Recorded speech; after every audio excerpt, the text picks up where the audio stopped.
Shalom Bapak Ibu, selamat siang semuanya. Oke, kita ada di bulan benih sesawi ya. Seperti yang kemarin minggu lalu Pak Roni sharingkan bahwa saya akan lebih membahas dalam konteksnya keuangan Bapak Ibu ya. Seharusnya nih, ini bukan ilmu cocok logi, bukan. Sejak dari kapan hari saya ini bilang sama Pak Roni, aku tuh rindu banget ngajar tentang hal keuangan di gereja di JRC. Bukan kami lebih dari yang Bapak Ibu semuanya, tapi oleh kemurahan Tuhan hidup kami ini diberkati. Karena buat kami sudah melakukan kebenaran-kebenaran firman Tuhan dalam hal keuangan Bapak Ibu. Jadi tidak ada kepentingan atau agenda pribadi dari pihak kami pribadi dan juga untuk gereja ini. Nah, sebelum lebih lanjut saya mau sharingkan tentang sistem di gereja ini supaya Bapak Ibu mengerti ya. Di gereja ini bagian penghitung keuangan ada timnya sendiri. Ada Bu Citra, ada Bu Liana di tempat ini. Bagian penyetornya pun harus orang berbeda dari orang yang menghitung keuangan. Penghitung keuangan pun lebih dari satu orang, ditandatangan lebih oleh dari satu orang. Setelah disetorkan, kita pun juga ada WA group keuangan khusus di gereja, di mana ada pencatat kita maksimalkan Greti di tempat ini, Greti yang biasanya singer, koordinator Rocky di tempat ini. Kemudian ada bendahara juga, ada Cik Maurin di tempat ini. Dari dalam WA group tersebut juga ada Pak Yansen, ada Pak Roni, ada saya, juga di dalamnya ada tim keuangan yang dari pusat. Jadi tidak ada permintaan di mana sesuatu yang itu sifatnya pribadi, enggak, semuanya diketahui masing-masing. Oke, next kan kita akan belajar dulu. Kembali ke awal dulu ya Bapak Ibu, sejenak 1 menit pertama kita kembali ke depan dulu. Oh, tapi kita baca dulu bersama-sama. Hal kerajaan itu seumpama biji sesawi. Jadi yang diutamakan ini adalah kerajaan Allah ya. Yang ditaburkan di tanah. Memang biji itu yang paling kecil. Seperti tadi dikatakan Pak Arifin, daripada segala jenis benih yang ada di muka bumi ini, bahkan seluruh bumi ini, benih sesawi adalah yang paling kecil. Tetapi apabila ia ditaburkan, ia akan, Bapak Ibu bantu saya baca bersama-sama, tetapi apabila ia ditaburkan, ia tumbuh dan menjadi lebih besar daripada segala sayuran. Cabang yang besar, sehingga burung-burung di udara dapat bersarang dalam naungannya. Kalau saya mau bagi menjadi 3 bagian, seperti biasa saya suka gitu ya, per bagian-bagian. Yang pertama, benih paling kecil. Yang kedua, ditabur. Kalau bicara ditabur itu berarti apa sih Bapak Ibu? Di tanah. Tanah itu bicara apa sih? Kita hidup di dalam dunia ini, bicara komunitas, bicara sistem keuangan di dunia ini.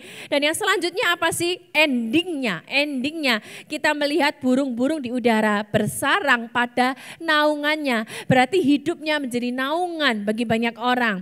Oke, next kan lagi. Nah, tapi kita lihat ke dalam mundur kerajaan Allah. Kita bicara kingdom, seringkali Pak Roni ngomong, dari kita ajarkan bahwa Bapak Ibu, desain mula-mula Tuhan itu menciptakan manusia serupa, segambar. Katakan bersama-sama, serupa dan segambar. Dan kemudian Tuhan memberikan kuasa. Tapi sejak manusia jatuh dalam dosa, kita tahu semua iblis mengambil alih kuasa itu. Manusia akhirnya ikut dalam sistem kegelapan. Sistem di muka bumi ini, katakanlah ekonomi, pemerintahan, sistem apapun juga itu ada dalam kegelapan. Makanya orang bilang, mana bisa sih bisnis bersih? Kalau bisnis bersih itu orang Chinese bilang bocuan lah, nggak mungkin bisa lah. Mana bisa, mana ada politik itu bersih. Nggak ada yang namanya politik itu bersih. Karena apa? Semua sudah ada dalam sistem kegelapan Bapak Ibu. Nah, kemudian kita tahu semua juga Yesus datang ke muka bumi ini. Yesus mati, Yesus di kayu salib dan dibangkitkan, naik ke surga, dia ada Roh Kudus di dalam kita. Ya, next kan. Ini mundur dulu ya, baru bicara benih. Nah, setelah kita semua percaya Yesus sebagai Tuhan dan Juru Selamat dalam hidup kita Bapak Ibu, prinsipnya gini, boleh Cik Magda maju ke depan? Prinsipnya gini, supaya Bapak Ibu mengerti. Pada waktu manusia jatuh dalam dosa, akhirnya dikuasai oleh kegelapan. Semua di muka bumi ini dalam sistem kegelapan, termasuk manusia yang jatuh dalam dosa. Tapi ketika kita menerima Kristus sebagai Tuhan dan Juru Selamat, kerajaan Allah itu di sini menjadi benih yang masih kecil lagi. Saya ulang ya, begitu kita percaya Yesus sebagai Tuhan dan Juru Selamat dalam hidup kita, kerajaan Allah itu sebagai benih yang masih kecil dalam hidup kita. Nah, apakah yang terjadi? Ia dengan kuasanya melepaskan kita. Lepas sih Magda, lepas. Dan apa yang dikatakan, dia memindahkan kita dari kegelapan kepada kuasa kerajaan Allah. Dan masih berupa benih, karena baru. Benih, Bapak Ibu paham? Jadi tadinya dikuasai kegelapan, sekarang masuk ke dalam kerajaan Allah benih. Tapi bagaimanapun juga kita itu masih tinggal di muka bumi ini walaupun pindah posisi tapi masih dalam kondisi dunia di mana sistemnya masih sistem kegelapan. Ekonomi kegelapan, politik kegelapan, agama kegelapan, tapi ada benih di sini. Oke, makasih. Nah, next kan. Benih itu, biji itu paling kecil daripada segala jenis benih yang ada di bumi. Nah, saya masuk ke dalam hal keuangan. Saya pikir gini, gimana ya saya mau memulainya? Tuhan tuh baik Bapak Ibu, setiap kali saya siapin firman Tuhan, duduk merenung. Padahal buat saya tidak mudah Bapak Ibu, karena apa?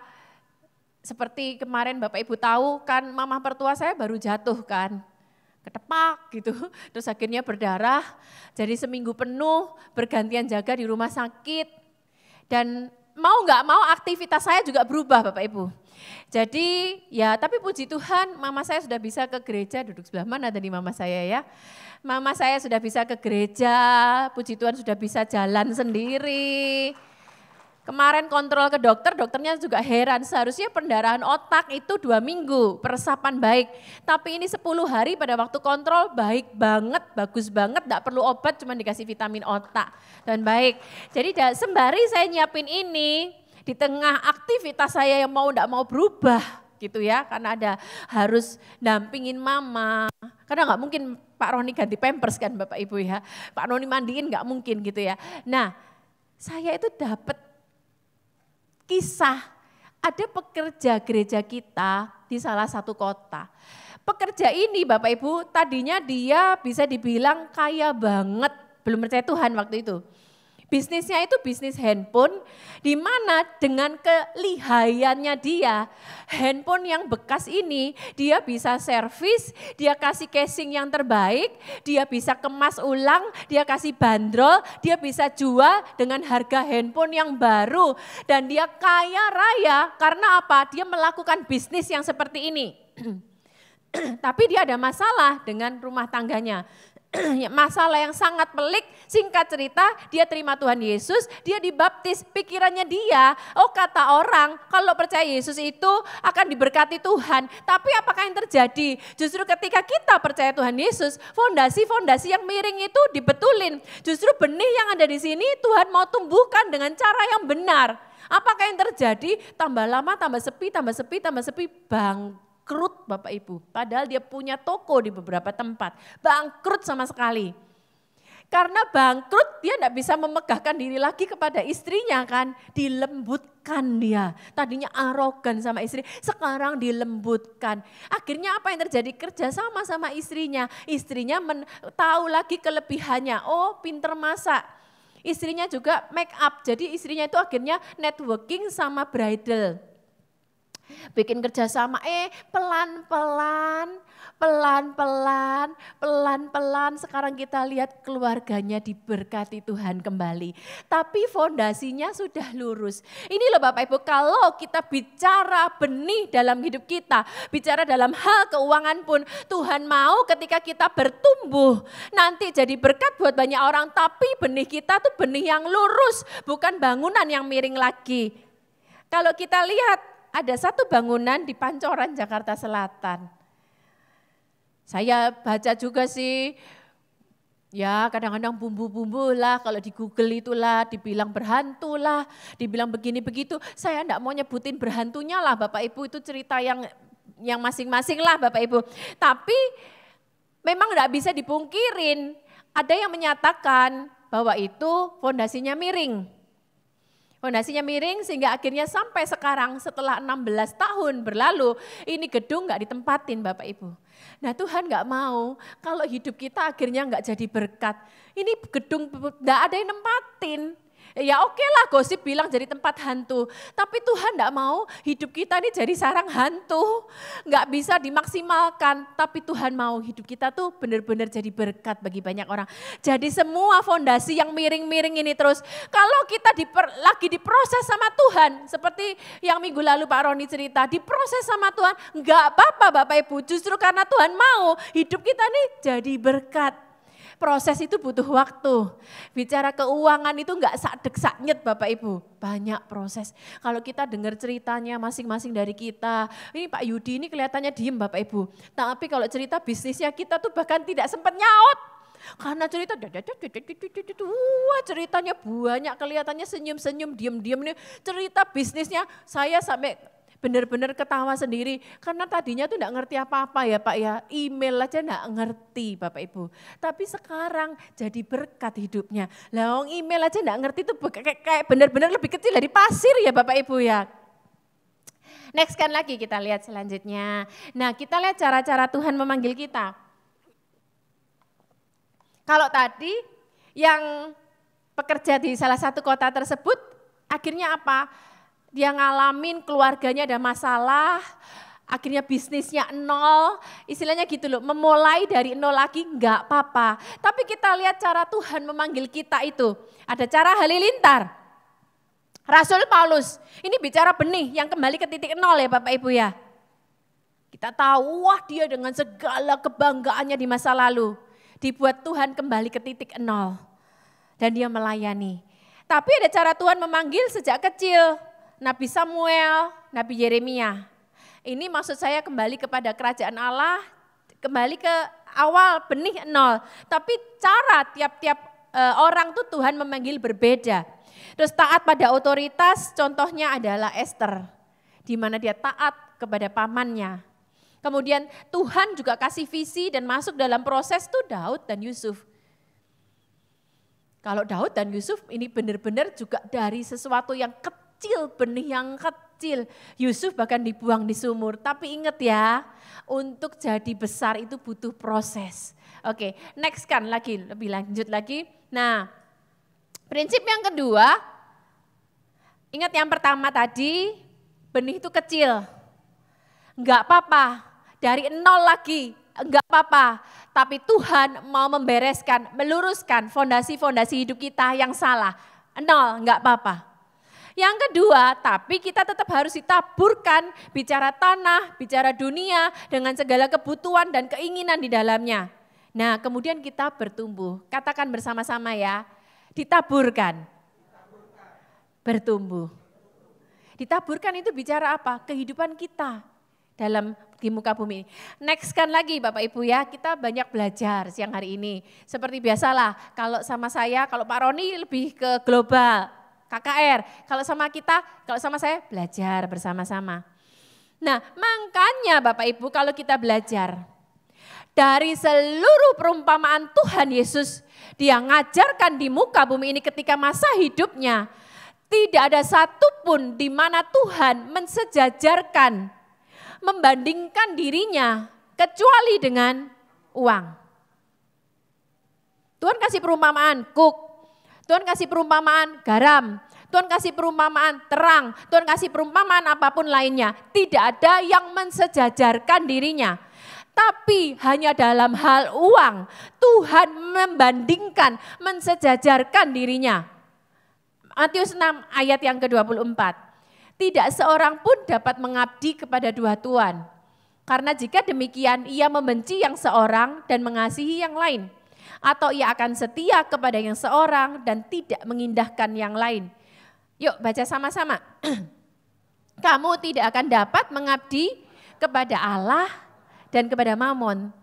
Tuhan mensejajarkan perbandingan ini dengan dirinya hanya dengan uang. Makanya firman Tuhan berkata, akar segala kejahatan itu adalah satu kok. Akar loh ya, akarnya. Cinta uang. Makanya kalau kita bicara benih, kita harus juga ngomong soal keuangan Bapak Ibu. Oke, karena saya baru baca malah nggak kebetulan Bapak Ibu dalam 2 Timotius hari ini. Karena banyak orang nanti di akhir zaman akan mencintai uang. Akan semakin mencintai uang dan meninggalkan Tuhan. Oke, next kan lagi. Nah, ya kita belajar ya, mulai masuk perlahan. Jadi bicara uang ditabur dan tumbuh itu 2 hal yang kita belajar ya. Mengelola dengan benar dan menyelesaikan masalah dengan benar. Kamu akan diberkati Tuhan dengan keuangan. Seberapa besar kita dapat dipercaya dengan keuangan yang ada pada kita sekarang Bapak Ibu. Oke, nanti saya akan banyak cerita ya, bersaksi ya. Terus kemudian menyelesaikan masalah keuangan dengan benar. Jadi yang pertama saya bagi 3 poin ya. Kecil, ditabur dan tumbuh, kemudian jadi tempat bersarang. Untuk bicara ditabur, saya bagi lagi menjadi 2, yaitu mengelola dan menyelesaikan. Next kan kita belajar, Rasul Paulus ini dengan detail, ngajarkan pembagian pengelolaan keuangan dengan sangat keren.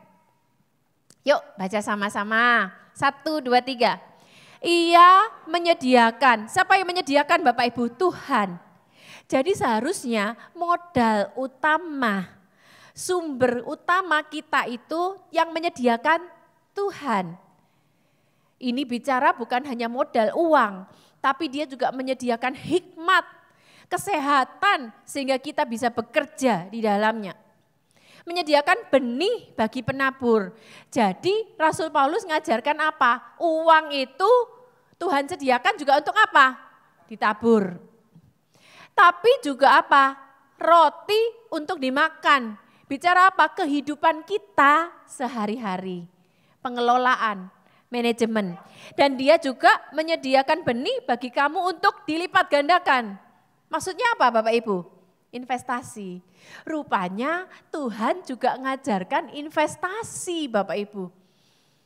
2/3 dari perumpamaan Yesus sama ada di muka bumi ini bicara tentang apa? Uang. Tuhan ngajarkan. Dan di sini juga diajarkan investasi loh Bapak Ibu. Dan kemudian apa yang terjadi? Tuhan menumbuhkan buah-buah kebenaranmu. Dia yang menyediakan, tapi juga toh akhirnya dia yang menumbuhkan buah-buah kebenaran kita. Harus dikelola dengan benar. Kalau kita mengelola dengan benar, dia semakin menumbuhkan, dia semakin melipat gandakan itu semua. Jadi ada 3 ya, tapi saya ganti urutannya menjadi dimakan dulu. Bicara pengelolaan sehari-hari, baru ada yang ditabur, baru diinvestasikan. Next kan. Nah, kalau bicara ini Bapak Ibu, ini yang paling kontroversi. Wah, ini bisa disalibkan ini. Nah, Bu, apa yang Bu Nancy sampaikan itu enggak sesuai Bu sama yang diomong yang di YouTube itu Bu. Karena banyak sekali pembicara-pembicara YouTube menyampaikan perpuluhan dari pola pikir cara pandang mereka sendiri. Oke, tapi saya mau menyampaikan dari cara pikir yang sesuai dengan firman Tuhan dalam Maleakhi ini Bapak Ibu. Sebab saya berikan latar belakangnya para YouTube yang bicara, oh kita enggak perlu perpuluhan. Orang Yahudi pun bahkan sekarang enggak mengembalikan perpuluhan, katanya gitu. Gini Bapak Ibu, kita jangan berstandar pada orang Yahudinya, tapi kita berstandar kepada firman Tuhannya, gitu ya. Dan tidak semua orang Yahudi pun tidak mengembalikan perpuluhan, ini adalah beberapa orang tertentu yang tidak bisa mengeneralkan ke semuanya. Yang kedua, ini yang paling sering dibahas di YouTube Bapak Ibu ya. Oh perpuluhan itu kan zaman Taurat, Bapak Ibu jangan salah. Abraham itu memberikan perpuluhan kepada Imam Melkisedek sebelum ada perpuluhan. Dan Yesus pun dalam perjanjian baru, dia juga menyebutkan kata perpuluhan itu. Oke ya, sekarang kita sama-sama masuk kepada firman Tuhannya. Oke ya, Saya bacakan. Kenapa saya berani menyampaikan ini? Karena saya sendiri pun, kami pun sekeluarga kami melakukannya. Dan saya lihat Bapak Ibu ya, saya melakukan, saya lihat David melakukan. Saya lihat Tirsa melakukan, saya lihat Tevi pun melakukan. Bapak Ibu, hal kecil waktu masih kecil, mereka masih SD, dari uang angpau, saya dengar sendiri nih, masih kecil-kecil SD, Tevi dapat uang angpau. Mah titip mah masukkan ke gereja, ini buat perpuluhan. Tapi saya lihat kamu dapat berapa Pi? Katakanlah 2 juta, dia kasih 1 juta. Ini mah bukan perpuluhan Pi, ini 50%. Saya bilang gitu, enggak apa-apa mah buat Tuhan, kasih aja. Sisanya 1 juta Bapak Ibu, dia bukan pakai buat dirinya sendiri, dia kasih bagi-bagi ke temannya, dia beliin teman-temannya Bapak Ibu. Gini loh ya. Apa yang kita lakukan? Firman Tuhan berkata, kalau kamu hidup benar, takut Tuhan, berbahagialah keturunannya. Kita bahagia. Anak kita yang melihat dia melakukannya, dia pun juga berbahagia Bapak Ibu. Wow, luar biasa. Saya menikmati keluarga saya, tidak pernah kekurangan. Karena saya taat sepenuhnya. Bawalah, maaf ya Bapak Ibu ya, kalau bicara keuangan, paling enak saya pakai nominal dong. Nanti saya pakai nominal matematika ya. Bawalah seluruh persembahan perpuluhan itu ke dalam rumah perbendaharaan. Nah, mau berapa nih katakanlah 10 juta atau 100 juta atau 1 miliar. Wah, jemaat JRC diberkati semua. 1 miliar, enggak lah, ambil rata-rata. Berarti kalau pendapatan kita 100 juta nih Bapak Ibu, bersih ya, bukan kotor. Bersih itu apa? Setelah Bapak Ibu kurangin dari biaya-biaya bisnis. Bukan biaya hidup Cik Juli, kalau dipotong biaya hidup mah nggak ada perpuluhan. Habis dong, dipakai makan, pakai bayar listrik, habis Cik Juli. Biaya bisnis, biaya operasional pekerjaan Bapak Ibu. Misalnya gaji karyawan, sewa tempat usaha, beli modal, itu semua bersihnya. Ingat ya, jangan dipotong biaya hidup loh Bapak Ibu ya. Nah, kemudian dikatakan sepersepuluhnya, katakanlah kalau 100 juta berarti 10 juta. Firman Tuhan berkata seluruhnya. Oke, sekali lagi saya tidak takut bicara ini, walaupun mungkin Bapak Ibu nanti ada yang kontroversi di belakang, karena sekali lagi gereja ini pun terbuka secara keuangan. Greti membuat laporan per bulan, Cik Maureen juga ada di situ semuanya. Nah, kalau bicara seluruh, rumah perbendaharaan adalah rumah di mana kita bertumbuh Bapak Ibu. Bu, saya kepingin bagi. Kalau Bapak Ibu mau bagi itu di luar 10% tadi. Kami pun begitu Bapak Ibu, kalau kami rindu terbeban, memberkati seseorang, memberkati gereja lain, memberkati apapun itu juga, itu di luar yang 10% tadi, katakanlah yang 10 juta tadi. Ini kita bicara ketaatan dan ini pula yang saya lakukan. Untuk apa kita bayar perpuluhan ke gereja? Sudah diberkati, tuh gedungnya gitu besar, LED-nya gitu besar, alat musiknya, semua pemain musiknya hebat-hebat. Ngapain kita kasih perpuluhan ke gereja? Perhatikan ayat ini Bapak Ibu. Firman Tuhan berkata supaya ada persediaan. Kalau dalam bahasa ekonominya dibilang standby fund. Jadi bukan lihat gerejanya, satu taatnya, dan itu untuk standby fund Bapak Ibu. Artinya dana yang selalu ready. Contoh kata nih Bapak Ibu. Panitia Paskah, Bu butuh budget sekian, 10 juta. Gimana kalau nggak ngambil kembali lagi ke standby fund perpuluhan. Waktu awal-awal kita belum ada misi, paniai dari mana? Uang perpuluhan. Jadi kita jangan punya pola pikir tunggu gerejanya mau ambruk atau ini, enggak Bapak Ibu, karena ini prinsipnya untuk standby fund. Terus kemudian dan ujilah aku. Bapak Ibu cari dimanapun juga di ayat firman Tuhan. Carilah kata ujilah aku. Tuhan nantangin dirinya nih. Ujilah aku firman Tuhan semesta alam. Yuk baca sama-sama ayat ini Bapak Ibu. 1, 2, 3. Apakah aku tidak membukakan bagimu tingkap-tingkap langit dan...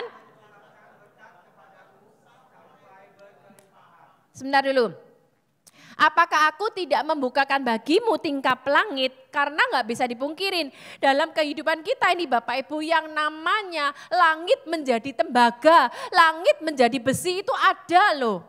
Semua yang dilakukan kok nggak berhasil ya, kok sepertinya ada kesialan demi kesialan ya. Itu ada Bapak Ibu, tapi firman Tuhan berkata, apakah aku tidak membukakan bagimu tingkap langit dan mencurahkan berkat bagimu sampai berkelimpahan. Sekali lagi saya pakai nominal, tapi Bapak Ibu ingat ya, dasar kita mengembalikan perpuluhan bukan karena kita mau mancing Tuhan atau karena kita mau lebih lagi, karena kita cinta dan taat. Oke, kata makna berkelimpahan gini, saya jelasin. Sekali lagi saya 100 juta. Kalau saya perpuluhkan berarti sisa berapa nih Bapak Ibu? Sisa 90. Kata berkelimpahan itu berarti Tuhan memberkati kita pulang pokok atau gimana Bapak Ibu? Berarti bukan lagi 100 juta. Tapi lebih-lebih. Tapi sekali lagi dasarnya bukan karena kita mau memancing Tuhan. Karena ini loh Tuhan, aku cinta kamu. Pak Roni pesen, nih kita tinggal di negara Indonesia pun ada kok teksnya. Ayo yang kemarin lihat running text dihebohkan. Dengan pemberitaan dari Pak bahwa mulai per tahun depan PPN akan naik. Nih Bapak Ibu nih kalau ke rumah makan nih, tahun depan bukan lagi 10% loh, tapi 12%. Gitu. Nah Bapak Ibu di muka bumi ini aja seperti itu. Nah tapi firman Tuhan berkata, hukum kerajaan Allah 1/10, tapi firman Tuhan berkata, aku akan membuat kamu berkelimpahan. Oke. Nextnya lagi yuk kita baca. Sebentar. Aku akan menghardik bagimu belalang pelahap. Lupanya belalangnya itu kerja dua sisi Bapak Ibu. Perhatikan. Supaya jangan dihabisinya hasil tanah. Berarti tanahnya udah menghasilkan. Supaya jangan dihabisinya hasil. Berarti yang pertama sudah ada hasilnya. Tapi rupanya ada belalang yang menghabisi hasil-hasil tersebut. Nah ketika kita mengembalikan perpuluhan, firman Tuhan berkata, aku yang akan menghardik semua belalang-belalang tersebut. Tapi yang kedua, firman Tuhan berkata, supaya jangan pohon anggur di padang tidak berbuah. Jadi yang pertama sudah berbuah. Ada hasil, ada untung, ada cuannya. Tapi ada aja belalang. Tapi yang kedua memang tidak berhasil sama sekali. Nah ini yang penting Bapak Ibu. Yuk kita baca. Maka segala bangsa akan menyebut kamu berbahagia. Saya tanya sama Bapak Ibu. Saya tanya aja, katakanlah sama Bu Cencen di sini. Bisa enggak seseorang itu dibilang berbahagia? Kalau kaya raya tapi anaknya sakit? Enggak. Bisa enggak dibilang berbahagia? Kalau misalnya kaya raya tapi keluarganya ribut terus? Enggak. Firman Tuhan bilang seperti ini, yuk baca lagi bersama-sama. Segala bangsa akan menyebut kamu berbahagia. Siapa yang nyebut berbahagia? Semua orang yang melihat, mata melihat. Makanya nanti di ayat terakhir dari Markus itu, tempat pohon itu kokoh, menjadi sarang bernaun dari burung-burung. Orang tuh melihat pohon ini kokoh. Makanya firman Tuhan berkata, maka segala bangsa akan menyebut kamu berbahagia. Lengkap Bapak Ibu. Bicara lengkap itu bukan bicara pengembalian, lebih dari pulang pokok dalam hal keuangan, tidak. Tapi bicara lebih dari keuangan, kesehatan, keluarga, hikmat, perlindungan, penyertaan, pertolongan day by day itu. Tangan Tuhan itu tidak kelihatan, tapi ada menyertai kita. Dan kamu ini sama-sama supaya tidak kelewatan berkatnya, baca Bapak Ibu, akan menjadi negeri kesukaan. Firman Tuhan semesta alam. Next kan lagi, yang pertama bicara roti untuk dimakan harus hukumnya perpuluhan dulu Bapak Ibu ya. 10%. Nah sekarang budgeting. Buatlah prioritas nih Bapak Ibu. Saya percaya kok Bapak Ibu pasti ngerti hal ini. Cuman seringkali kita tuh perlu belajar lagi, diingetin lagi, dievaluasi lagi. Perusahaan pun kayak misalnya Pak Aryon di sini pengusaha, pasti kan ada evaluasi kan Pak.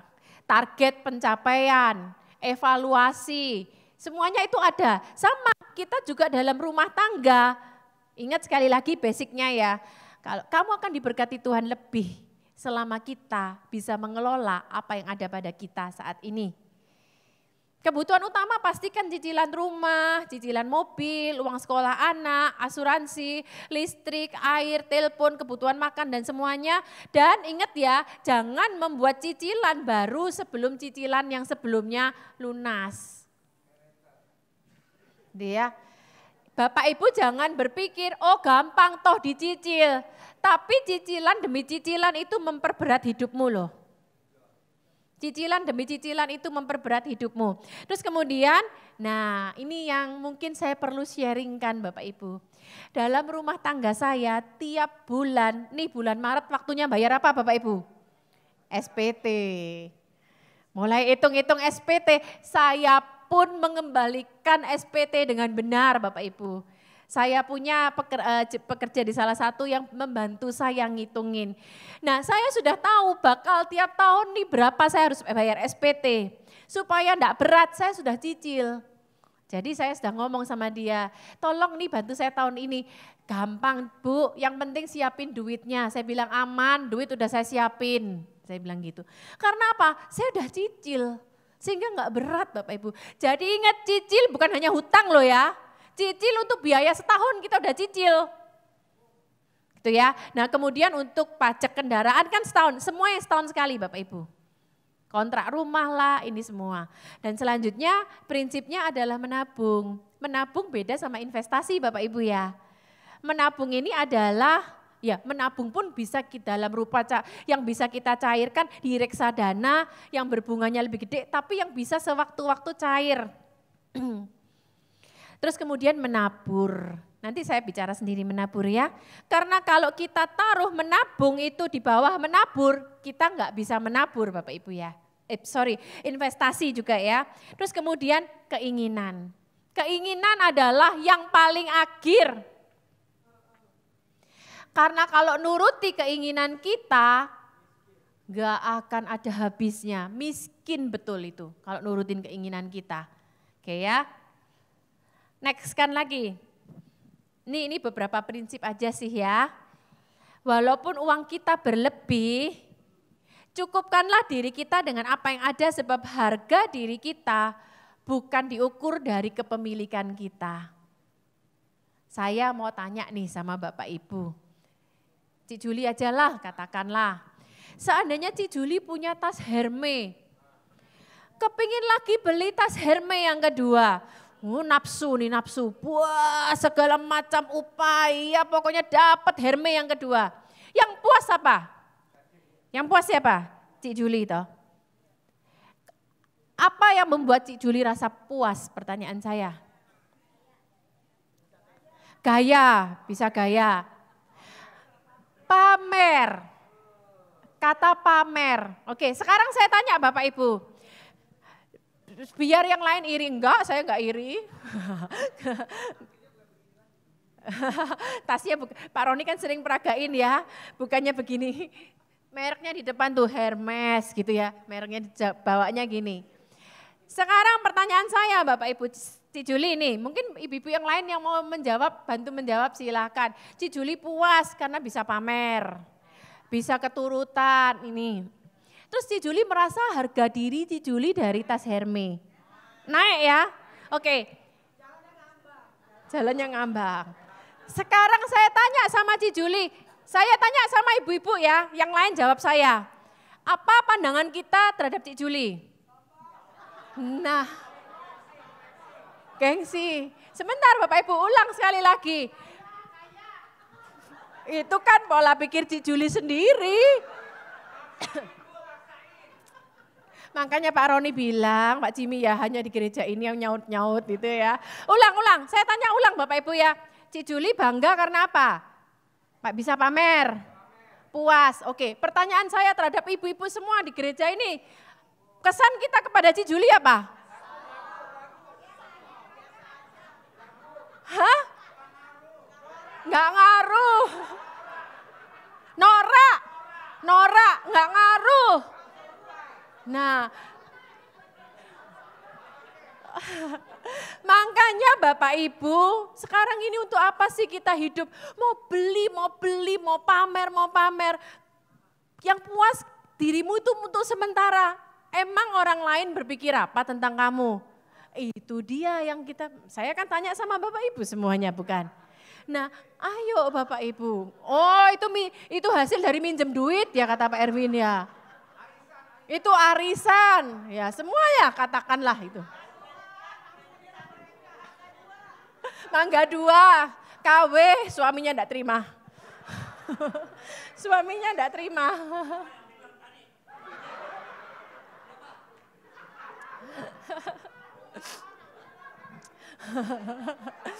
Oke, lanjut. Nah, ini yang prinsip penting Bapak Ibu. Yuk semuanya. Jangan ngintip-ngintip. Oh, cuman cuci mata kok. Oke, siapa yang saya tanya pengalaman ibu-ibu cuci mata akhirnya beli? Pasti deh yang namanya ibu-ibu bilang cuci mata, kenyataannya bukan cuci mata, cuci dompet Bapak Ibu. Akhirnya benar-benar dicuci sampai bersih, nggak ada sisa lagi. Utang lagi pakai kartu kredit. Makanya Bapak Ibu, inilah penyakitnya. Lebih baik kita jangan intip-intip online, jangan intip-intip factory outlet. Aduh, saya itu kalau sudah Black Friday di Amerika, kalau sudah Black Friday di Amerika, Bapak Ibu diskonnya itu 40 plus 20. Aduh kayaknya sayang ya. Kan kapan lagi bisa kayak gini kan. 1 tahun sekali loh Black Friday itu. Sayang kan lumayan bisa pamer-pamer. Nah ingat loh Bapak Ibu. Niat cuci mata akhirnya cuci dompet. Sampai akhirnya tidak ada sisa, ingat itu ya. Dan lakukan pencatatan dan pelaporan itu sangat penting. Supaya kita tahu kondisi keuangan kita, oh kita minus ya. Oh kita tuh ada surplus lumayan bisa investasi. Next kan lagi kita belajar lagi Bapak Ibu ya. Nah sekarang benih untuk ditabur. Ingat ya, kita punya niat menabur pun Tuhan sediakan benihnya. Saya harus lihat jam Bapak Ibu karena kalau bicara keuangan semua heboh semua nih Bapak Ibu. Nah perhatikan kami rindu menabur. Tuhan tuh kasih Pak Roni kemampuan nulis buku. Mungkin saya tidak lama di sinilah, Bapak Ibu juga sering dengar ceritanya kami dalam hal ini. Barusan yang terakhir Bapak Ibu, ada hamba Tuhan di Pedualaman. Ini kalau orang Surabaya bilang kan Pedualaman Bapak Ibu. Itu yang ke sana naik kapal 14 jam, enggak terjangkau. Dia butuh modal Bapak Ibu. Dia enggak bisa mengandalkan uang dari gereja aja, dia gembala. Oke, kamu bisa apa? Aku bisa bertani. Bertani apa? Oh di sini yang bagus pala. Kita kasih modal lah dari uang keuntungan buku itu tadi. Bahkan Bapak Ibu kita sudah komitmen buku ini sepenuhnya untuk pelayanan. Saya punya semua perinciannya, kita nggak berani utak-utak sedikit pun. Bahkan orang membayar lebih pun kami tidak ambil sebagai, oh itu kan lebih. Siapa orang yang tahu? Tidak ada orang yang tahu loh saya buat pembukuan. Tapi Tuhan yang tahu komitmen saya. Dan saya gini loh, Tuhan saya mau dipercaya hal kecil oleh Tuhan, tidak ada orang yang lihat. Tapi justru Tuhan mempercaya saya hal yang lebih besar. Nah ini loh Bapak Ibu, kalau nabur suami istri pun harus sepakat. Supaya jangan sampai taburan yang menyakitkan hati. Ini ada ceritanya sebab, wah ini pembangunan di suatu gereja saya tidak sebutin siapa ya. Suaminya datang, menyala nih, istrinya enggak lagi ikut.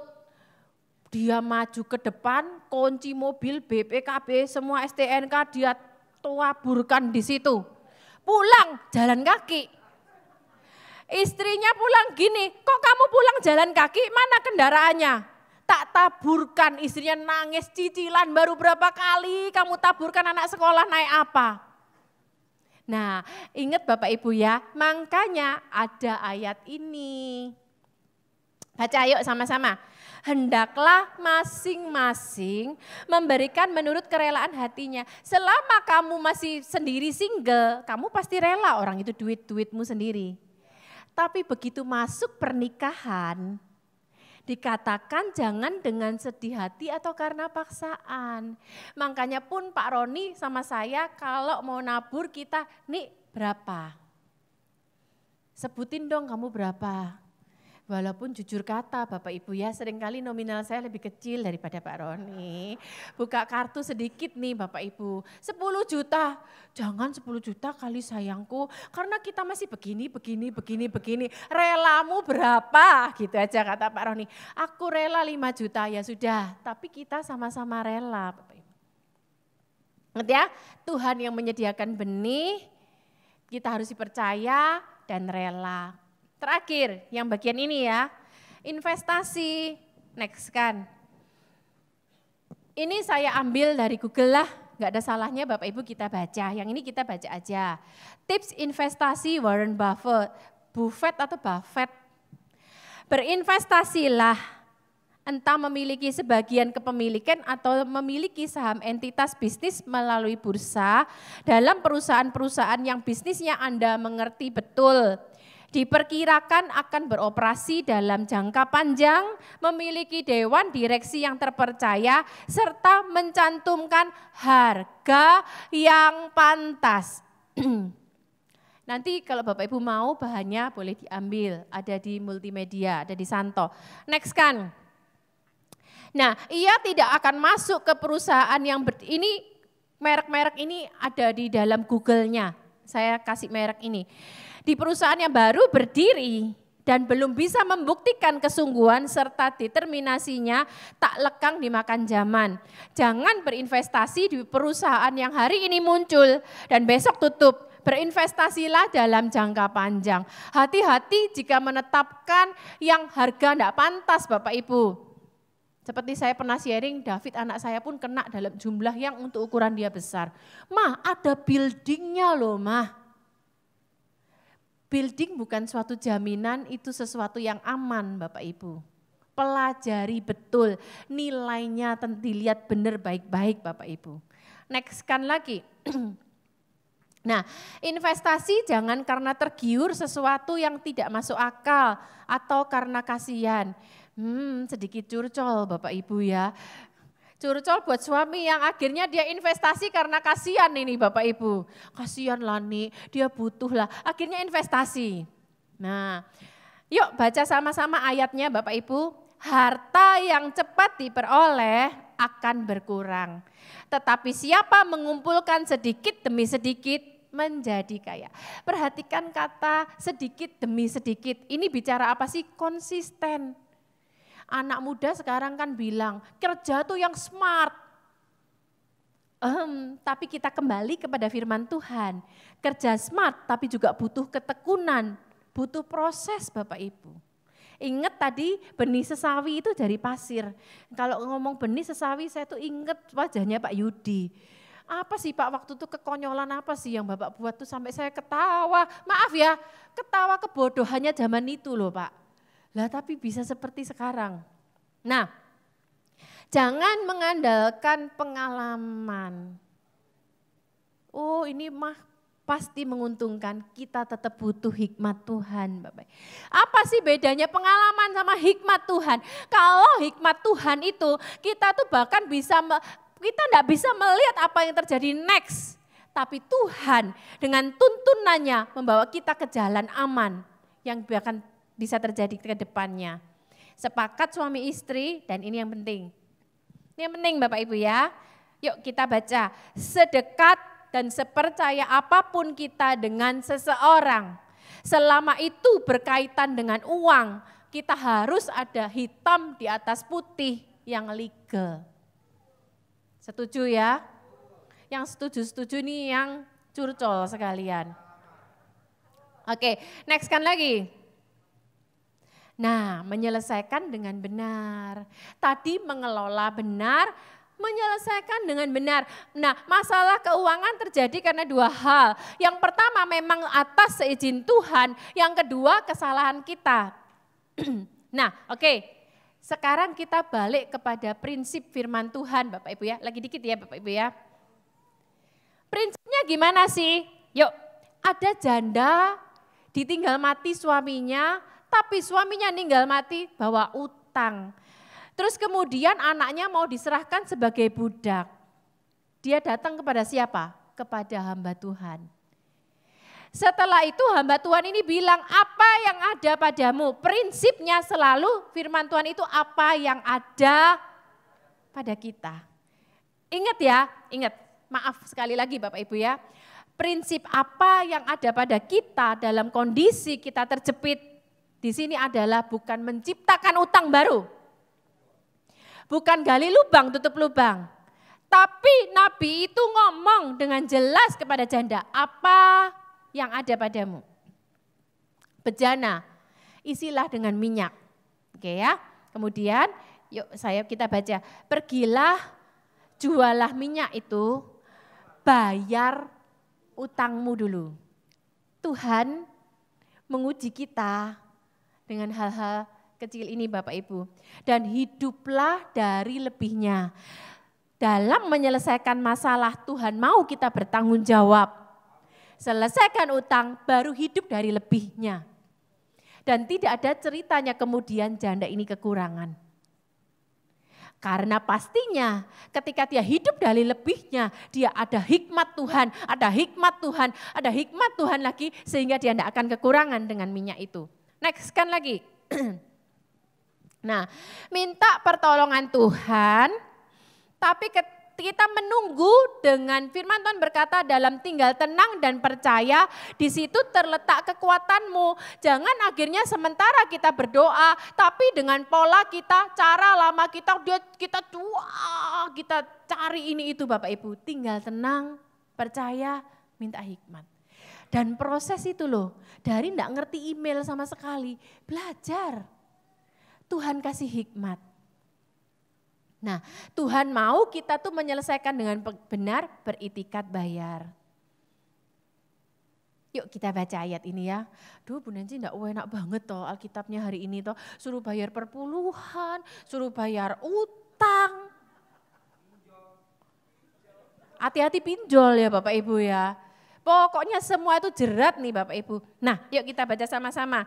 Dan jikalau kamu tidak setia dalam harta orang lain, siapakah yang akan menyerahkan hartamu sendiri kepadamu? Kita dipercaya keuangan di gereja. Para bendahara harus setia. Oh jangan mentang-mentang kita ini ada uang gereja, kita boros-boros. Enggak Bapak Ibu. Terus kemudian dalam hal utang piutang. Nah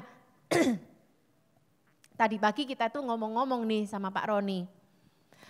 Nih aku nih baru ketemu loh nih sama si ibu itu, dia bilang. Singkat cerita dia ini punya usaha. Usahanya sudah semakin besar, orang-orang yang ikut dalam usahanya ini banyak Bapak Ibu.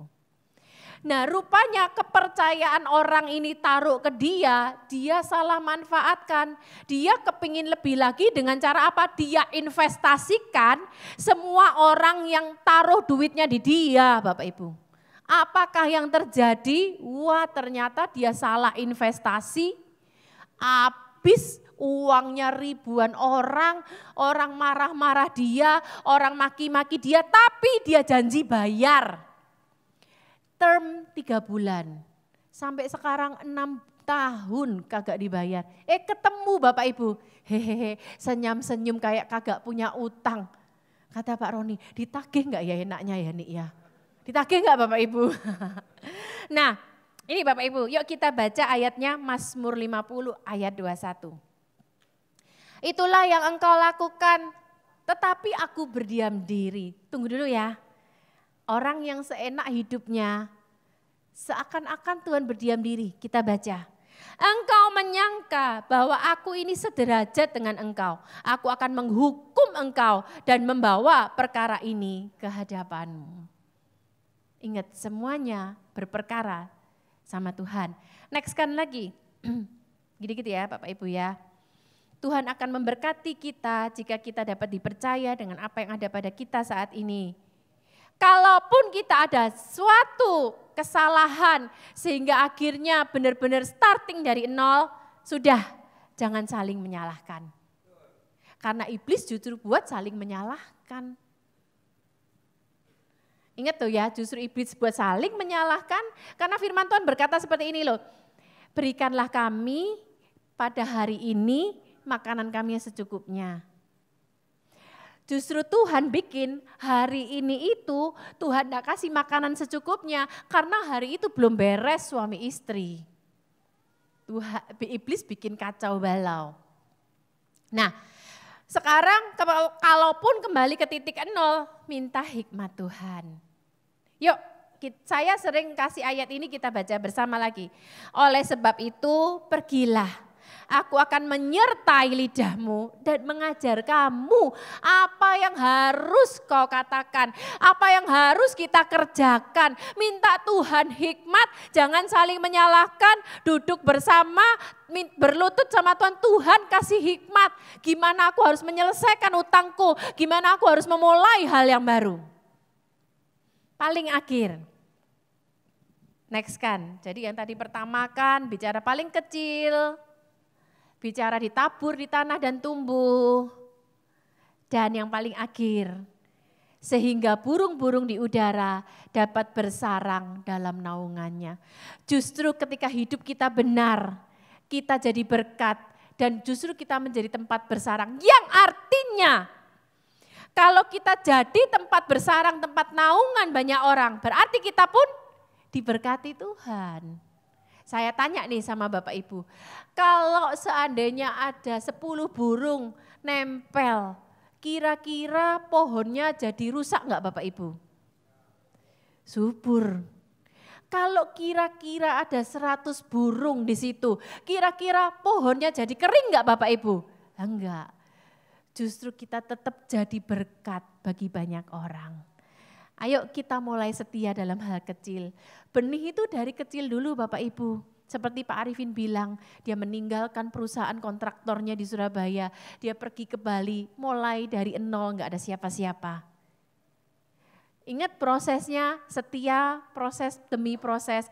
Dan ingat ya, jangan nagih belanja. Kok ingat tadi kata garis bawah, jangan nagih belanja. Jangan cuci mata, nanti cuci dompet. Tuhan Yesus memberkati, saya percaya setiap kita pasti akan jadi pohon yang berkat bagi banyak orang. Karena suami saya sudah datang, saya serahkan ke Pak Roni. Perjamuan kudus ya Bapak Ibu. Ya. Bapak Ibu, saya pegang satu benda. Apa ini? Semangat sekali sih Jos. Semua tahu ya kunci ini ya. Kunci ini benda yang sangat kecil sekali. Tapi dia bisa membuka pintu yang segede-gede itu di samping kita itu. Ini kecil. Perhatikan baik-baik. Bila kita setia perkara kecil, maka akan Tuhan bukakan perkara-perkara yang jauh lebih besar. Ukurannya pintu bisa ribuan kali lebih besar. Makanya saya juga mau ingatkan kepada kita, jangan bantu Tuhan. Ada hal besar yang akan Tuhan berikan kepada setiap kita. Kita bangkit berdiri bersama-sama. Tadi saya melayani di tempat lain di Basilea. Saya bawa apel. Tapi apelnya saya kasihkan ke seseorang. Kenapa saya bawa apel? Anggaplah saya pegang apel sekarang ya. Apel. Nah waktu saya tanya kepada jemaat, ini bayangkan apel ya. Nah apel yang di tangan saya ini itu satu biji, satu apel. Tapi percayakah di dalam satu apel ini ada satu pohon apel? Saudara percaya ya? Dan di dalam satu apel ini ada satu perkebunan apel. Saudara percaya? Dan di dalam satu apel pula bisa ada hutan apel. Percaya ya? Dalam dirimu ada potensi yang luar biasa. Tuhan belum selesai loh. Kapan selesai? Pas kita meninggal dunia. Sebab itu mari biji sesawi itu 1 milimeter. Tapi kalau dia jatuh ke tanah ditabur. Maka dia jadi pohon 3000 milimeter. 3000 kali lipat terjadi. So izinkan kerajaan sorga. Kebenaran, damai sejahtera, sukacita, kuasa semakin bertumbuh besar. Sehingga kita didominasi, bukan didominasi diri kita lagi. Kita didominasi oleh pemerintahan kerajaan sorga. Dalam pikiran kita, perasaan kita, kehendak kita, dan seluruh aspek hidup kita. Kita ambil roti, haleluya. Kenapa sayangku? Lupa. Ada di pikiran tapi lupa, terus ingetin Cik Magda. Bapak Ibu, kalau pohon itu jadi naungan, banyak burung. Menjadi tempat naungan kan tidak selalu enak ya. Kadang sudah kita kasih naungan, maaf bahasa sehari-harinya dikasih. Mereka malah bikin kotoran kan. Tapi justru kotoran itu menjadi pupuk. Kalau hidup kita jadi berkat, kadang tidak selalu diterima kasihin. Bahkan bisa disalah mengerti.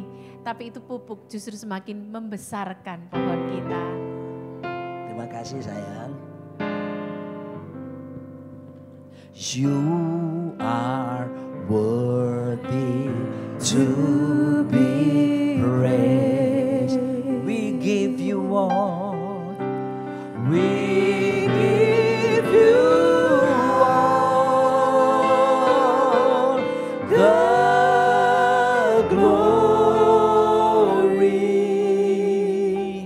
We worship you, our Lord. You are worthy to be praised. We give you all the glory. We give you all. Thank you, Jesus.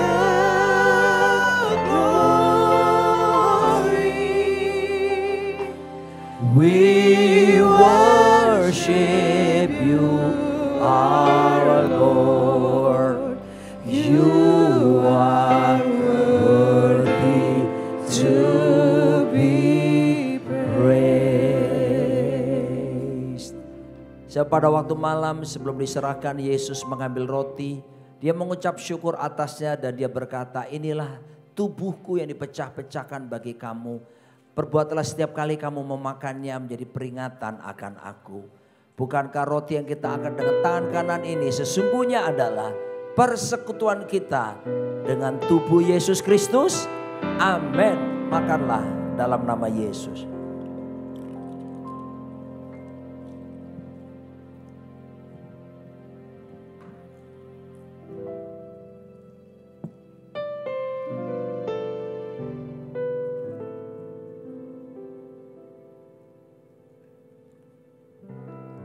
Terima kasih Tuhan. Yang malam itu pula dia mengambil cawan yang di dalamnya berisi anggur. Dan dia berkata, cawan ini adalah cawan perjanjian baru yang ditumpahkan bagi kamu.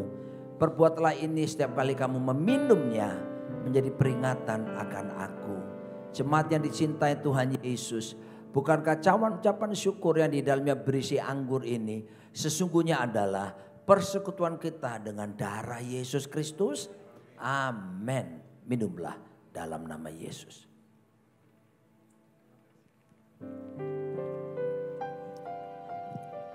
Meteraikan firman-Mu di hati kami ya Tuhan.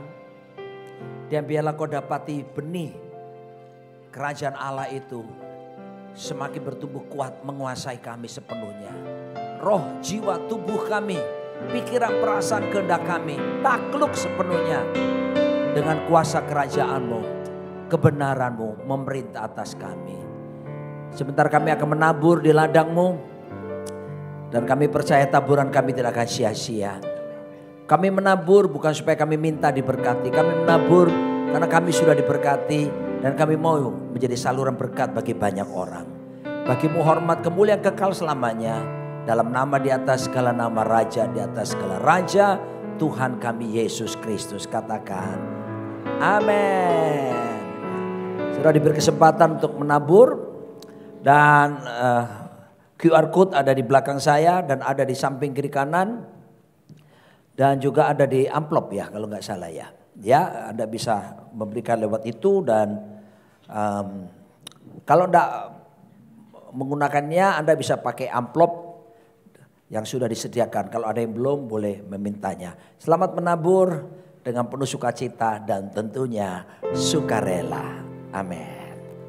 Shalom, shalom, damai Allah turun ke atas sekarang. Kasih shalom dia. Shalom, shalom, damai Allah, damai sekarang dan selamanya.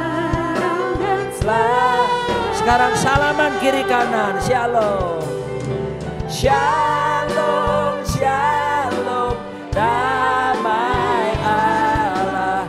Tuh kasih senyuman yang manis. Shalom, shalom, damai Allah. Sekarang dan sekarang dan selamanya. Sekarang dan sekarang selamanya. Sekarang dan selamanya. Sekarang kita angkat kedua tangan kita, pulanglah dan bawalah berkat Tuhan. Segala yang terbaik yang datang dari langit di atas, dari bumi, dari samudera raya, turunlah ke atasmu. Sebab Tuhan memberkati engkau serta melindungi engkau. Tuhan menyinari engkau dengan wajahnya dan memberi engkau kasih karunia. Tuhan menghadapkan wajahnya kepadamu, memberi engkau damai sejahtera, sukacita, kebenaran, kuasa kerajaan Allah menguasaimu siang ini sampai Maranatha, bahkan sampai selama-lamanya.